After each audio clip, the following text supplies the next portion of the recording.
नमस्कार दोस्तों। देखिए, ये आज हमारा मूल विधि का तीसरा एक्ट है जिसमें हम पढ़ेंगे घरेलू हिंसा से महिला का संरक्षण अधिनियम 2005। ठीक। देखो, सबसे पहले इस एक्ट का उद्देश्य क्या है। उद्देश्य है घरेलू हिंसा से पीड़ित महिलाओं को उनके अधिकारों की प्राप्ति कराना और रक्षा करना। ठीक है। जो महिलाएं घरेलू हिंसा से पीड़ित हैं उनके अधिकारों को उन्हें दिलवाना और उनकी रक्षा करना। ठीक। ये पारित हुआ है 13 सितंबर 2005 को और ये लागू हुआ 26 अक्टूबर 2006 से। ठीक।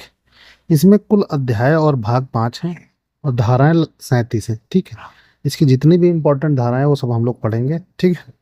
पहले इसके भाग देख लेते हैं, भाग और धाराएं कौन कौन से उसमें। भाग एक है प्रारंभिक व्याख्या जिसमें धारा 1 और 2 है। ठीक। भाग 2 है घरेलू हिंसा जिसमें धारा 3 है। भाग 3 है संरक्षण अधिकार सेवा प्रदाता की शक्ति व कर्तव्य, धारा इसमें 4 से 11 तक है। भाग 4 है अनुतोषों के आदेश प्राप्ति के प्रावधान। ठीक। इसमें धारा 12 से 29 है। विविध अगला भाग है, भाग 5, इसमें धारा 30 से 37 है। ठीक है। अब देखिए धारा 1 क्या है। धारा 1 है हमारी संक्षिप्त नाम विस्तार क्षेत्र और प्रारंभ। ठीक। देखो, हमने हर एक्ट में बताया कि पहली धारा यही होती है। ठीक। संक्षिप्त नाम विस्तार क्षेत्र प्रारंभ। ठीक। जो कि 26 अक्टूबर 2006 को प्रारंभ हुआ और इसका विस्तार संपूर्ण भारत में है। ठीक है। और संक्षिप्त नाम तो आप लोग जान ही रहे हैं। ठीक। धारा 2 की में क्या है, धारा 2 में परिभाषाएं हैं। ठीक है। 99% एक्ट्स में धारा 2 में परिभाषाएं ही होती हैं। ठीक है। डेफिनेशंस। ठीक। धारा 2 का एक देखिए, मतलब इसमें जो परिभाषा है वो व्यथित व्यक्ति कौन है। व्यथित व्यक्ति वह महिला होगी जो घरेलू हिंसा से पीड़ित होगी, उसे व्यथित व्यक्ति कहेंगे हम। ठीक है। बालक क्या होगा, 18 वर्ष से कम आयु के व्यक्ति बालक होगा। ठीक। घरेलू घटना रिपोर्ट क्या होगी, पीड़ित व्यक्ति से प्राप्त घरेलू हिंसा की शिकायत, उसको हम लोग कहेंगे घरेलू घटना रिपोर्ट। जैसे कि हमारे साथ कोई समस्या हो तो हम थाने में जाके एक प्रार्थना पत्र देते हैं। ठीक। सेम वही जो घरेलू हिंसा की रिपोर्ट प्रार्थना पत्र होगा उसको घरेलू घटना रिपोर्ट कहेंगे। ठीक। ये एक एप्लीकेशन है जो पुलिस को दिया जाता है। ठीक।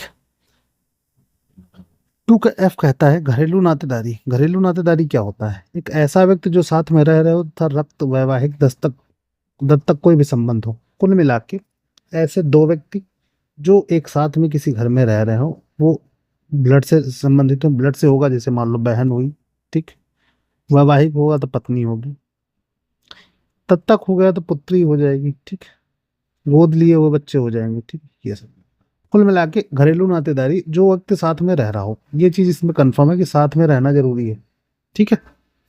अट्टू का जी है घरेलू हिंसा। घरेलू हिंसा क्या है, धारा 3 में दिया गया। धारा 3 में जो भी घरेलू हिंसा के प्रावधान दिए गए हैं वो सभी अपराध होंगे, वो घरेलू हिंसा के तहत आएंगे। ठीक है। दहेज की परिभाषा क्या है। दहेज की परिभाषा धारा 2 डीपी एक्ट 1961 में बताई है हमने, उसको मैं फिर से बता दे रहा हूँ कि कोई भी मूल्यवान मूल्यवान प्रतिभूति, ठीक, मूल्यवान प्रतिभूति जो एक पक्ष से दूसरे पक्ष को दी गई है। ठीक। विवाह के समय इसमें 3 कंडीशन बनती हैं। विवाह से पहले, ठीक, विवाह के समय, ठीक, तो तीसरी बनती के बाद, तीनों हो जाएंगे। ठीक है। दहेज ध्यान रखिएगा। अगला है धनीय अनुतोष। धनीय अनुतोष वो होता है 2 के में, इसका वो है प्रावधान कि मजिस्ट्रेट के आदेश पर प्रत्यार्थी द्वारा, प्रत्यार्थी कौन होता है, अपराधी द्वारा, ठीक है, पीड़ित महिला को की गई वित्तीय भरपाई। मान लो जैसे जो मैं सोच रहा हूँ, मैं मान रहा हूँ कि एक पति और पत्नी में लड़ाई हुई। ठीक है। पति और पत्नी में, ठीक, तो धनीय अनुतोष होगा जो पति अपनी पत्नी को देगा। ठीक। वो होगा। प्रत्यार्थी क्या होता है, जिसको हम आरोपी कहते हैं या अभियुक्त कहते हैं। ठीक है। एक ऐसा व्यक्ति जो पीड़ित व्यक्ति के साथ घरेलू नातेदारी में हो, रहा हो, जिसके विरुद्ध हिंसा का आरोप हो। ठीक है। मतलब जिसने हिंसा की हो, कुल मिलाकर उसको आरोपी कहेंगे और उसे प्रत्यार्थी कहते हैं। ठीक। आश्रय गृह क्या होता है, 2T में आश्रय गृह कहा गया है राज्य सरकार द्वारा अधिसूचित ऐसा क्षेत्र जो अस्थायी रूप से पीड़ित व्यक्ति के लिए हो। कुल मिलाकर जैसे मान लीजिए आप पति पत्नी है। ठीक है। हाँ, इनके बीच में विवाद हुआ तो पत्नी के घर वाले जो होंगे, ठीक, वो एक कंडीशन हो सकती है कि नहीं मेरी बेटी घर आएगी तो मेरी बदनामी होगी। ठीक है। इसके लिए वो अपने घर नहीं ले जाना चाहते, तो जो राज्य सरकार होगी, पुलिस होगी, उसका कार्य होगा कि वो उसको आश्रय गृह में आश्रय गृह में रहने की व्यवस्था करवाए। ठीक है, इसीलिए ये सरकार, जरूरी नहीं सरकारी हो, ये अधिसूचित होता है, इसको एनजीओ चलाते हैं। ठीक, और जब आप विभाग में आएंगे तो यहाँ जानेंगे, यहाँ उसको कहते हैं कि सखी वन स्टॉप सेंटर। ठीक, सखी वन स्टॉप सेंटर। ठीक, सेंटर। इसमें क्या होता है, मान लो जैसे जो लड़कियां भाग के जाती हैं या फिर कुछ भी, आप कह लें कि नहीं, कोई भाग के शादी कर लिया, ठीक है, या फिर भाग के घर से चली गई, जब तक उसका बयान नहीं होगा उसके घर वालों को नहीं सुपुर्द किया जाता, तो उसको सखी वन स्टॉप सेंटर में रखा जाता है। ठीक है, वही होते हैं आश्रय गृह। ठीक, देखिए धारा 3 में घरेलू हिंसा। प्रत्यार्थी, प्रत्यार्थी मतलब आरोपी, आरोपी द्वारा पीड़ित व्यक्ति का शारीरिक, लैंगिक, मौखिक, भावनात्मक, आर्थिक शोषण करना। ठीक, आरोपी होगा और एक पीड़ित महिला के साथ, पीड़ित व्यक्ति के साथ शारीरिक, लैंगिक, मौखिक, भावनात्मक, आर्थिक शोषण करता है तो वही घरेलू हिंसा होगी। इसमें सामाजिक शोषण शामिल नहीं है, ये इंपॉर्टेंट है, ये क्वेश्चन आया हुआ है। ठीक है, इसको ध्यान रखिएगा, ये क्वेश्चन पूछा जा चुका है यूपीएससी 2021 में। धारा 4 कहती है संरक्षण अधिकारी को जानकारी देना। ठीक, इसमें ये कहा गया है कि जानकारी देने वाले की कोई जिम्मेदारी या दायित्व तो नहीं होंगे। मान लो जैसे किसी के यहाँ शोषण हो रहा है, घरेलू हिंसा हो रही, तो कोई भी जानकारी दे सकता है, कुल मिला के कोई भी जिसके साथ जानकारी, मान लो जो पीड़ित व्यक्ति है, पीड़ित व्यक्ति, पीड़ित व्यक्ति यहाँ कौन होता है, यहाँ पीड़ित व्यक्ति होती है महिला। ठीक, पीड़ित व्यक्ति हो गई, उसका रिश्तेदार। ठीक, और कौन दे सकता है, पड़ोसी। और कौन दे सकता है, एनजीओज। कुल मिलाकर कोई भी शिकायत दे सकता है, संरक्षण अधिकारी को जानकारी देगा। ठीक, लेकिन इन जितने भी लोग हैं इनका कोई दायित्व तो नहीं होगा, नहीं तुमने जानकारी दी, तुम ये करो, तुम वो करो। ठीक है, इनके कोई दायित्व नहीं, इनका काम सिर्फ जानकारी देना होगा। ठीक, अगली धारा देखिए, धारा 5 है पुलिस अधिकारी, सेवा प्रदाता व मजिस्ट्रेट के कर्तव्य। अब देखो, पुलिस अधिकारी, सेवा प्रदाता और मजिस्ट्रेट के कर्तव्य क्या होंगे। संरक्षण, धनीय राहत, अभिरक्षा, प्रतिकर के आदेशों की जानकारी पीड़ित को देना। कुल मिला के न्यायालय का जो भी आदेश होगा, ठीक, न्यायालय का जो भी आदेश होगा उससे पीड़ित पक्ष को अवगत कराना। ठीक है, सेवा प्रदाताओं की जानकारी पीड़ित पक्ष को देना। ठीक, पीड़ित पक्ष को बताएंगे कि हाँ ये आपके लिए ये सेवा, ये सरकार की तरफ से अवेलेबल है। ठीक, उसको जानकारी देंगे। संरक्षण अधिकारी की जानकारी, पीड़ित व्यक्ति को, पीड़ित पक्ष को ये जानकारी देंगे कि आपके संरक्षण के लिए ये पोस्ट है, ये आपकी मदद करेंगे। ठीक है, निःशुल्क विधिक सहायता की जानकारी, उसको जानकारी देंगे पीड़ित पक्ष को कि आपकी निःशुल्क, फ्री में आपको अधिवक्ता मिलेगा। ठीक, ये धारा 6 कहती है आश्रय स्थल के कर्तव्य। आश्रय स्थल के कर्तव्य क्या है, पीड़ित महिला द्वारा मांग करने पर संरक्षण अधिकारी द्वारा आश्रय उपलब्ध कराया जाना। ठीक है, कुल मिला के जो पीड़ित महिला होगी उसके लिए आश्रय का उपलब्ध कराना जाना। ठीक, धारा 7 क्या है, पीड़ित व्यक्ति का इलाज, पीड़ित व्यक्ति का इलाज। ठीक, धारा 8 क्या है, संरक्षण अधिकारी की नियुक्ति राज्य सरकार द्वारा संख्या आवश्यकता अनुसार कितने भी कर सकती है। ठीक, धारा 9 है संरक्षण अधिकारी के कर्तव्य, जिसमें क्या क्या शामिल है, मजिस्ट्रेट की मदद करेगा संरक्षण अधिकारी काय में, साक्ष्य को इकट्ठा करने में और जांच करने में। ठीक है, घरेलू हिंसा की रिपोर्ट बनाकर मजिस्ट्रेट को भेजेगा कौन, संरक्षण अधिकारी। व्यथित व्यक्ति की चिकित्सा कौन कराएगा, संरक्षण अधिकारी। आश्रय स्थल उपलब्ध कराना कौन कराएगा, संरक्षण अधिकारी। ये सारे संरक्षण अधिकारी के कर्तव्य हैं। ठीक है, ध्यान रखिएगा, पूछे जाते हैं। धारा 10 सेवा प्रदाता। सेवा प्रदाता क्या होते हैं, यह एक रजिस्टर्ड कंपनी है। ठीक, जिसका विषय होगा महिलाओं के अधिकारों के लिए कार्य करना। ठीक, जो महिला संबंधित जितने भी एनजीओज हैं, ठीक, वो रजिस्टर्ड कंपनीज होते हैं, रजिस्टर्ड होते हैं। ठीक है, जितने भी रजिस्टर्ड एनजीओज हैं वो सब सेवा प्रदाता में आ जाएंगे। ठीक है, अब धारा 11 कहती है सरकार के क्या कर्तव्य है, अधिनियम को सही से लागू कराना ही सरकार का कर्तव्य है। धारा 12 है मजिस्ट्रेट को आवेदन, पहली सुनवाई 3 दिन में, पूर्ण निस्तारण 60 दिन में। कुल मिला के अगर कोई घरेलू हिंसा से संबंधित विवाद है तो पहली सुनवाई उसकी 3 दिन में हो जानी चाहिए। मान लो आज जो भी डेट है, हम मान लेते हैं 10 जुलाई है। ठीक, 10 जुलाई को हम एप्लीकेशन दिए तो इसकी सुनवाई 13 जुलाई से पहले पहले हो जाएगी, 3 दिन के भीतर। ठीक, और इसका पूर्ण निस्तारण, ठीक, 10 सितंबर तक हो जाएगा, मतलब 2 महीने के अंदर, 2 महीने के अंदर 60 दिन के अंदर पूरा निस्तारण हो जाएगा, 3 दिन में पहली सुनवाई होगी। ठीक है, धारा 13 कहती है सूचना का तामीला, मजिस्ट्रेट जो नोटिस जारी करेगा, ठीक, वो संरक्षण अधिकारी के पास आएगी, संरक्षण अधिकारी आरोपी को नोटिस तामील कराएगी। नोटिस तामील कराना मतलब नोटिस रिसीव कराना होता है। ठीक है, ओके। अब अगली देखिए धारा 2, हाँ ये 2 दिन के अंदर होगा, सारा काम 2 दिन के अंदर। ठीक है, धारा 14 कहता है परामर्श का उल्लेख, कभी भी कोई भी ये दोनों परामर्श की मांग कर सकते हैं। इसका मतलब समझो क्या है कि परामर्श की मांग कौन कर सकता है, कभी भी कर सकता है, कोई भी कर सकता है, दोनों। मान लो जैसे पति पत्नी में विवाद है, ठीक है, अगर चाहें पति पत्नी दोनों चाहें दोनों मांग सकते हैं, परामर्श कभी भी ले सकते हैं, ठीक है। एक आदमी मांग सकता है, एक मांग सकता है, दोनों मांग सकते हैं, कभी भी मांग सकते हैं, ठीक। ये परामर्श, ठीक। आगे धारा 15 कहता है कल्याण विशेषज्ञ की सलाह। सलाह मजिस्ट्रेट लेगा, परिवार महिला कल्याण विशेषज्ञ से, ठीक।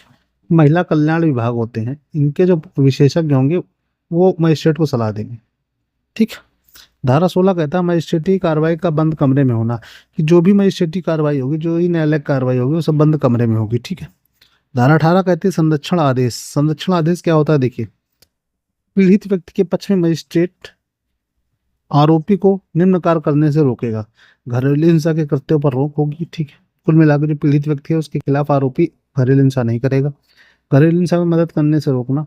घरेलू हिंसा में मदद नहीं करेगा, इसका मतलब है कि मान लो उसके घर का कोई आदमी है, उससे घरेलू हिंसा करवाए तो वो नहीं करेगा। पीड़ित महिला बच्चों से बात करने पर रोकेगा। पीड़ित महिला, मान लो पति पत्नी का विवाद है तो अपनी पत्नी और बच्चों से मिलने के लिए रोकेगा, जब तक मैटर सॉर्ट आउट नहीं हो जाता तब तक के लिए। और जो इसके सही खाते होंगे पति पत्नी के, वो भी रोक दिए जाएंगे, ठीक। ध्यान रखिएगा। धारा 19 है निवास आदेश। इसमें निवास आदेश देखिए क्या होगा, मजिस्ट्रेट आरोपी को पीड़ित महिला के निवास से दूर रहने का आदेश देगा। धारा 19 ये कहती है कि जो पीड़ित महिला है उसके पास आरोपी नहीं जाएगा, बस सीधी सी बात है। 20 है धनीय अनुतोष, जिसमें चिकित्सीय और भरण पोषण आदि आ जाएंगे। हिंसा के कारण हुई नुकसान की भरपाई के लिए दी गई रकम आरोपी देगा किसको, पीड़ित महिला को, ठीक है। अभिरक्षा आदेश बच्चों की, पीड़ित महिला को अस्थायी अभिरक्षा मिलेगी पहली बार, उसके आरोपी को बच्चों से मिलने पर रोक होगी, ठीक। ये अभिरक्षा आदेश है बच्चों के लिए। अब बच्चों के लिए क्या होता है, देखो 90% चांस है कि वो महिला के पास ही रहेंगे बच्चे, ठीक। 10% कुछ स्पेशल केसेस होते हैं जिनमें बच्चे पति को दिए जाते हैं, नहीं बाकी वो पत्नी के पास ही रहते हैं, ठीक है। तो बच्चों के लिए ये न्यायालय ही करेगा, जो काम है इसका न्यायालय का है, इसमें पुलिस का कोई योगदान नहीं, ठीक है। धारा 22 है प्रतिकृत या हर्जाना आदेश।